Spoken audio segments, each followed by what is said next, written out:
تبارك الذي جعل في السماء بروجا وجعل فيها سراجا وقمرا منيرا وهو الذي جعل الليل والنهار خلفة لمن أراد أن يذكر أو أراد شكورا وعباد الرحمن الذين يمشون على الأرض هونا وإذا خاطبهم الجاهلون قالوا سلاما والذين يبيتون لربهم سجدا وقياما والذين يقولون ربنا اصرف عنا عذاب جهنم إن عذابها كان غراما إنها ساءت مستقرا ومقاما والذين إذا أنفقوا لم يسرفوا ولم يقتروا وكان بين ذلك قواما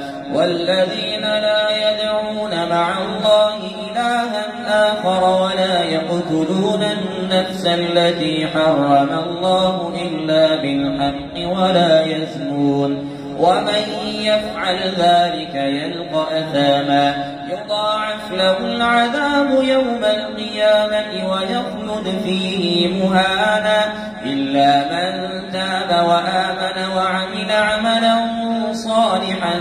فأولئك يبدل الله سيئاتهم حسنات وكان الله غفورا رحيما ومن تاب وعمل صالحا فإنه يتوب إلى الله متابا والذين لا يشهدون الزور وإذا مروا باللغو مروا كراما والذين إذا ذكروا بآيات ربهم لم يخروا عليها صما وعميانا والذين يقولون ربنا هب لنا من أزواجنا وذرياتنا قرة أعين واجعلنا للمتقين إماما أولئك يجزون الغرفة بما صبروا ويلقون فيها تحية